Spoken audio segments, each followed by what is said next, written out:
สบายดีผู้ชมต้อนรับเข้าสู่ Talk Time กับแม็กในวันที่10กรกฎาคมหรือว่าถ้าเป็นไทยคือในวันที่10กรกฎาคมมันบอกถ้าแม็กว่าผิดก็ต้องขอโทษขออภัยเนาะคอมเมนต์เข้ามาเพื่อพูดคุยกันได้วิเคราะห์กันเรื่องวันนี้พีนี้ก็น่าสนใจท่านผู้ชมแม็กนั้นก็นั่งคิดแล้วก็เกิดคำถามก็คือเกิดไอเดียเนาะน่าสนใจที่ส่วนท่านผู้ชมนั้นมาตั้งข้อสงสัยพูดคุยแล้วก็วิเคราะห์กันซึ่งที่ผ่านมาเราจะเห็นไทยเนาะทำถนนชายแดนที่เสื่อมอย่างสปลาวทางฝั่งไทยมันบอกซึ่งแม็กก็ได้เห็น EP นี้ไปเกี่ยวกับตอนที่ไทยนั้นสร้างถนนมันบอกที่อยู่ทางฝั่งไทยเสื่อมมันอย่างสปลาวน่าลองคิดเบิ่งว่าแน่นอนเนาะว่าถนนนั้นเป็นไทยสร้างเงินไทยสร้างเองแล้วก็อยู่บนพื้นแผ่นดินทางฝั่งไทยแต่ว่าเสื่อมมันอย่างลาวอยู่นะสปลาวจะได้รับผลประโยชน์หลายสำเร็จท่านผู้ชมซึ่งแม็กก็ได้ไปหาข้อมูลแล้วก็วิเคราะห์ซึ่งมันก็ได้เลยแหละท่านผู้ชมได้ผลประโยชน์อย่างมหาศาลหรือว่าว่าลาวนั้นนะครับอันนี้ส่งท่านผู้ชมจากการทำถนนของไทยอยู่ที่ฝั่งไทยเสื่อมมาอย่างสปลาวก็คือเป็นถนนที่ดีเป็นบ่แล้วก็มีมาตรฐานแล้วก็คุณภาพตามแบบของไทยเนาะเขาจะไปพูดคุยกับท่านผู้ชมหนึ่งเลยก็คือแน่นอนว่าถนนทางฝั่งไทยนั้นดีขึ้นเท่ากับทำให้เรานั้นได้ใกล้ชิดกับโลกหลายขึ้นท่านผู้ชม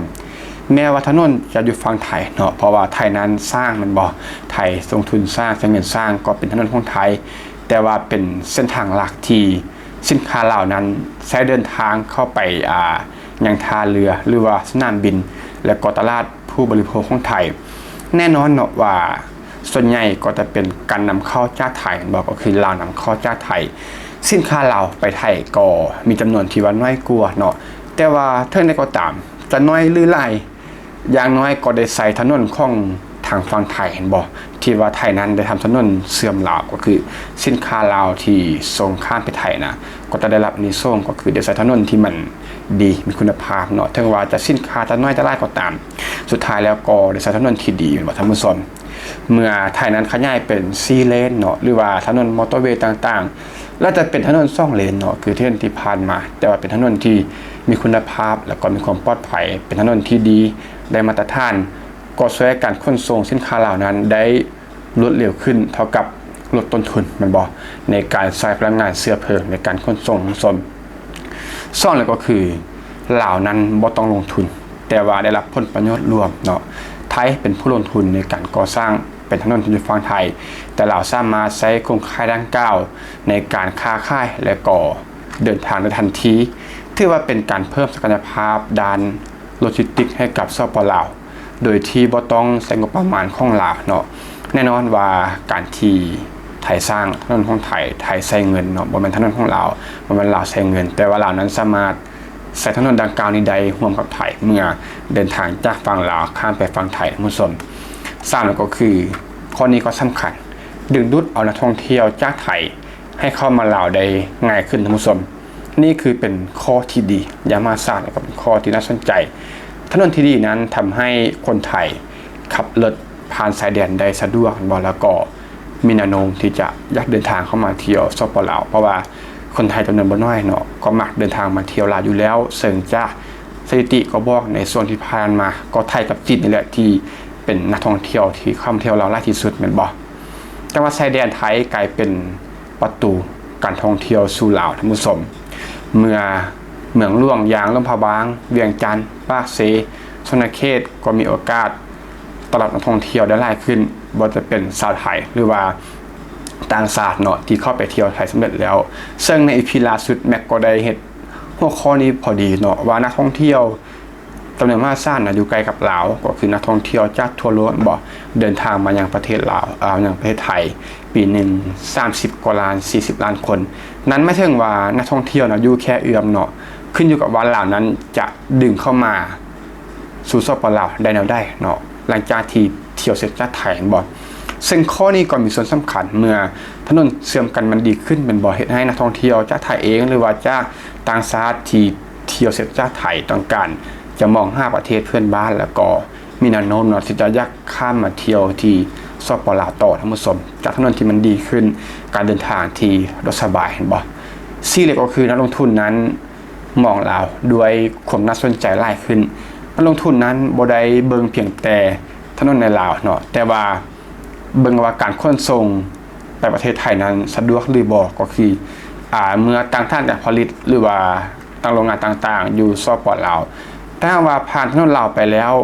เข้าสู่ถนนไทยบอกเป็นถนนที่ดีนี่แหละก็คือให้การขนส่งมันง่ายขึ้นก็อาจจะเป็นปัจจัยหนึ่งให้นักลงทุนนั้นเบิ่งสปปลาวก็คือเป็นประเทศที่น่าสนใจในการลงทุนหลายขึ้นมันบอกและข้อที่5ก็คือ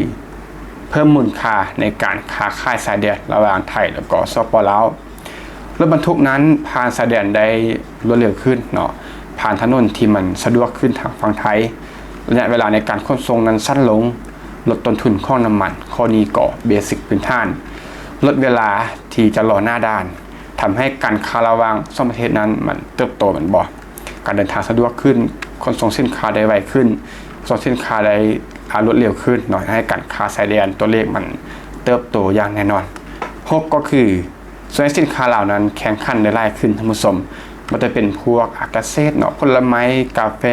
แร่ธาตุสินค้าเกษตรแล้วก็สินค้าโรงงานเมื่อขนส่งได้รวดเร็วสินค้าสดใหม่คุณภาพดีมันบ่พร้อมกับลดต้นทุนในการขนส่งต่ำลงจึงแข่งขันในตลาดได้หลายขึ้นเนาะคุณภาพของสินค้าดีขึ้นมันนำซ้ำต้นทุนในการขนส่งเสื้อผ้าลดลงเนาะสามารถเห็นให้มีกำไรได้หลายขึ้นสำหรับสินค้าลาวที่ส่งไปยังไทยท่านผู้ชมและ7ก็คือลาวจะกลายเป็นประเทศทางผ่านที่สำคัญถนนฝั่งไทยเชื่อมกับสะพานมิตรภาพลาวไทยจากนั้นก่อต่อเข้าสู่ลาวแล้วก็จีนท่านผู้ชมให้ลาวนั้นมีบทบาทเป็นแลนด์ลิงก์หลายกว่าจะเป็นแลนด์ล็อกเนาะก็เก็บค่าพันธะอย่างก่อว่ากันไปและ8ก็คือเมืองชายแดนลาวเติบโตตามข้อนี้ก็เห็นภาพเนาะเมื่อการเดินทางมันสะดวกขึ้นว่าจะเป็นด้านของโรงแรมร้านอาหารปั๊มน้ำมันนี่เห็นภาพอย่างชัดเจนหลายที่สุดท่านผู้ชมส่วนกระจายสินค้าขังสินค้าและก็ธุรกิจบริการมีโอกาสจะเติบโตตามปริมาณคนและก็สินค้าที่เพิ่มขึ้นแน่นอนว่าถนนดีเป็นบ่อสินค้าผ่านมาหลายคนก็ตามมาหลายด้วยบรรทุกก็ทำให้มันหลายขึ้นซึ่งมันก็เป็นปัจจัยหรือว่าที่ส่งให้ภาคบริการเหล่านี้มันเติบโตเนาะตามเมืองชายแดนของสปปลาวท่านผู้ชมข้อที่9ก็คือลดเวลาในการเดินทางของภาคประชาชนทาง2ประเทศเลยแหละท่านผู้ชมเดินทางไปทำงานเนาะส่วนใหญ่ก็จะเป็นคนลาวบอกที่ว่าเดินทางเข้าไปทำงานที่ประเทศไทยสะดวกขึ้นรักษาพยาบาลข้อนี้ก็เป็นคนลาวส่วนใหญ่เพราะว่าคนลาวนั้นก็มักที่จะเดินทางไปรักษาหรือว่าปิ่นปัวอยู่ที่ฝั่งไทยแม่นบ่การไปศึกษาต่อธุรกิจหรือว่าไปเยี่ยมญาติเนาะหรือว่าการที่ไปทำงานแล้วอยากจะกลับมาบ้านมาเยี่ยมญาติในช่วงสงกรานต์ของคนลาวนะก็กลับมาได้ง่ายขึ้นการไปศึกษาอยู่ฝั่งไทยหรือว่าการไปรักษาโรงพยาบาลเนาะซึ่งข้อนี้ก็เป็นผลดีทางนั้นเนาะเมื่อไทยนั้นทำถนนหนทางที่ว่าดีมีมาตรฐานทำให้การเดินทางสะดวกมาท่านผู้ชมแล้วข้อที่10ข้อสุดท้ายก็คือไทยกับลาวนั้นแน่นอนว่าบ่ได้เป็นคู่แข่งแต่ว่าเป็นสองประเทศที่ว่าได้ว่าเป็นบ้านพี่เมืองน้องที่จะเติบโตไปด้วยกันโครงสร้างพื้นฐานทางชายแดนนั้นบ่ได้สร้างประโยชน์ให้กับประเทศใดประเทศหนึ่งเท่านั้นเนาะแน่นอนว่าไทยเป็นคนสร้างแต่ว่าทางฝั่งลาวก็ได้รับนิส่งดังที่เราได้ว่ามาข้างบนท่านผู้ชมเมื่อการเดินทางมันสะดวกขึ้นเนาะก็ทำให้การเชื่อมต่อทางไทยและก็ลาวทางเศรษฐกิจการค้าความสัมพันธ์ต่างๆก็เติบโตไปตามๆเรื่องของถนนท่านผู้ชมประเด็นสุดท้ายที่ส่วนให้คิดเลยก็คือถ้าลงทุนแต่ว่าเหล่านั้นได้ใช้โครงข่ายปีนี่คือโอกาสที่เราควรใช้ให้คุ้มเนาะถนนที่ไทยสร้างนั้นอาจจะเป็นแรงผลักดันให้กับเศรษฐกิจเราเติบโตได้หลายกว่าที่ทุกคนคิดหากว่าเรานั้นพัฒนาโครงสร้างพื้นฐานทางฝั่งลาวให้ดีเนาะเชื่อมกับไทยนั่นเท่ากับว่าผลประโยชน์หรือว่าอานิสงส์หรือว่าการเติบโตนั้นมันจะคูณ2เนาะเพราะว่าทางฝั่งไทยนั้นทำมาดีแล้วมันบ่ถ้าว่าทางฝั่งลาวทำดีขึ้นก็จะเชื่อมโยงกันเมื่อส่วนก็ประมาณนี้ก็แล้วกันส่วนเราเรื่องของ EP นี้ตามสมที่ว่าฝั่งมาจุดนี้เนาะมีข้อใดตัวได้จะมาพูดคุย